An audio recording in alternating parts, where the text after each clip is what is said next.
صدر آصف علی زرداری پارلیمنٹ کے مشترکہ اجلاس سے اس وقت خطاب کر رہے تھے اور اب سے کچھ دیر پہلے ان کا خطاب ابھی ختم ہوا ہے۔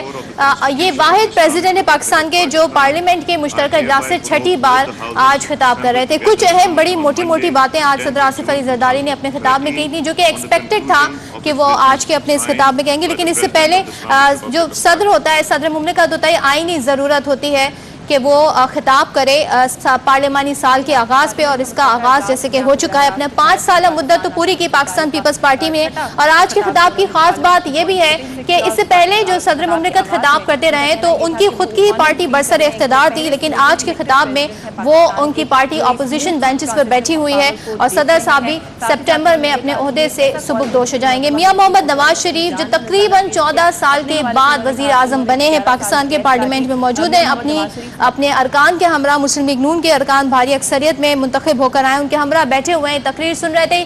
اسی تقریر کے حوالے سے اس متن پر ہی آج ہم بات کرنا چاہیں گے جو صدر آصف علی زرداری نے آج خطاب کرتے ہوئے کہی ہے۔ انہوں نے کہا کہ ہم نے جمہوریت کو حقیقی معنوں میں لے کر آئے ہیں، ہم نے آئین کو بحال کیا 1973 کو۔ 58(2)B کے حوالے سے انہوں نے بات کی۔ واضح ہے 58(2)B وہ شک تھی جس کی وجہ سے ہر جمہوری حکومت پر ایک تلوار لٹکتی رہتی تھی کہ کبھی بھی صدر اس کا استعمال کر کے پارلیمنٹ توڑ دیتا تھا، لیکن صدر آصف علی زرداری اور ان کی پارٹی کو یہ کریڈٹ جاتا ہے، نو ڈاؤٹ، اس پہ کوئی دو رائے نہیں، ان کی پارٹی کو یہ کریڈٹ جاتا ہے کہ جو 18ویں ترمیم لائی گئی ہے اس کے تحت یہ تمام تر اختیارات جو تھے صدر سے وہ منتقل کر دیے گئے ہیں وزیر اعظم کی جانب۔ تو اس وقت ہمارے ساتھ اسٹوڈیو میں بڑی سینئر گیسٹ موجود ہیں۔ پاکستان پیپلز پارٹی سے آپ کا تعلق ہے، سیاست کو آپ بڑی گہری نظر سے دیکھتے ہیں، بہت سیاست کے جو کہنا چاہیے اونچائی نیچائی یہ سب کو جانتے ہیں۔ تاج حیدر صاحب اس وقت ہمارے ساتھ موجود ہیں۔ السلام علیکم تاج صاحب۔ سر کیا کہیے گا، صدر صاحب نے تو خطاب کر لیا، لیکن میاں صاحب کے حوالے سے انہوں نے کافی بھاری ذمہ داریوں کا ایک کہتے ہیں ایک تحفہ، ایک گلدستہ ان کی جانب انہوں نے دے دیا ہے، یہ کہہ کے کہ ہمیں ہارڈ ڈیسیجن لینے ہوں گے، ڈرون اٹیک ہم بالکل برداشت نہیں کریں گے۔ تو مجھے یہ بتائے گا یہ پاکستان کی پیپلز پارٹی کی جو 5 سالہ حکومت رہی ہے وہ یہ کام کیوں نہیں کر پائے؟ دیکھیے، جو بنیادی چیز ہے پریزیڈنٹ کے خطاب میں وہ یہ ہے کہ جمہوریت کو کیسے مضبوط کیا جائے، اور پھر ٹریشن راستہ نہیں ہے، تصادم جو ہے وہ راستہ نہیں ہے، بلکہ ایک دوسرے سے تعاون، ایک دوسرے کے لیے گنجائش پیدا کرنا صحیح راستہ یہ ہے۔ اور اگر یہ تمام چیزیں ساتھ ہو جائیں تو پھر بڑے سے بڑے چیلنج کا مقابلہ کیا جا سکتا ہے، اور حکومت کے باہر بیٹھ کے کچھ بھی کہہ دینا کہ صاحب یہ کر دیا جائے، یہ کر دیا جائے، یہ بہت آسان ہوتا ہے۔ لیکن جو آج کی حزب اختلاف ہے پاکستان پیپلز پارٹی، وہ حکومت میں رہ چکی ہے اور اس کو مسائل کا اندازہ ہے، اور اس کو یہ بھی پتہ ہے کہ ہاں کس قسم کا تعاون درکار ہے ان مسائل سے نبٹنے کے لیے۔ ظاہر بات ہے کہ آپ نے ڈرون حملے کی بات کی، جی ہاں، ڈرون حملے تو خیر اس پہ بعد میں بات کریں گے۔ اس خطاب سے اگر ہم کچھ اس کے شروع کے حوالے سے بات کر لیں، پچھلے میں دیکھ رہی تھی، کچھ گو تھرو کر رہی تھی صدر صاحب نے جو پچھلے پارلیمنٹ کے اجلاسوں سے خطاب کیے ہیں، کم و بیش تاج حیدر صاحب یہی باتیں تھیں کے جو کارنامے گنائے جاتے ہیں، نو ڈاؤٹ آئین کو حقیقی معنوں میں جمہوریت لے کر آئے ہیں، NFC ایوارڈ 18ویں ترمیم 19، یہی کم و بیش یہی باتیں تھیں۔ اور آج تو کچھ یہ بھی کہا جا رہا تھا کہ وزیر اعظم سیکریٹریٹ سے بھی کچھ ان پٹ دیا جائے گا آج کی تقریر میں، تو کچھ ان پٹ یہی تھا جو ہم نے دیکھا؟ کیا آج فرق لگا؟ وزیر اعظم سیکریٹریٹ سے بہت ان پٹ دیا جاتا ہے، کیونکہ ظاہر ہے کہ حکومت جو اپنا نقطۂ نظر ہے، اور خاص طور سے ایک نئی حکومت، وہ صدر کے خطاب کا حصہ بنانا چاہتی ہے، اور پہلے بھی یہی ہوتا تھا کہ وزیر اعظم سیکریٹریٹ سے انپٹ دیا جاتا تھا۔ بٹ پہلے آپ کا وزیر اعظم ہوتا تھا، اس سے کیا فرق پڑتا ہے؟ وزیر اعظم جو بھی ہو وہ سب کا وزیر اعظم ہوتا ہے، وہ کسی خاص پارٹی کا وزیر اعظم نہیں ہوتا۔ فرق ہوتا ہے نا پارٹی نظریے۔ جی ہاں وہ ہے، اور ہمارے وزیر اعظم نے جو کچھ کیا، یا صدر زرداری کی لیڈرشپ میں جو کچھ ہوا، وہ تاریخ کا حصہ ہے، اور یہ اختلافات کی گرد جیسے دبتی ہے اور چڑھتی ہے تو پھر یہ تمام چیزیں سامنے آئیں گی کہ 18ویں ترمیم لانا، سینیٹر رضا ربانی کی جو کمیٹی تھی اس نے جو کام کیا وہ کتنا دشوار کام تھا۔ میں آپ سے بالکل یہ عرض کرتا ہوں کہ مجھے بہت کم امید تھی ذاتی طور پہ، کیونکہ 18ویں ترمیم کا لانا ایک طریقے سے کانسٹیٹیوشن کو پھر سے لکھنا تھا۔ اچھا، یعنی آپ اس وقت یہ سمجھتے تھے یہ کام نہیں ہو سکتا؟ یہ کام بہت دشوار کام تھا، اور تمام کمیٹی کے ممبر، ہر چند کے ہم چارٹر آف ڈیموکریسی میں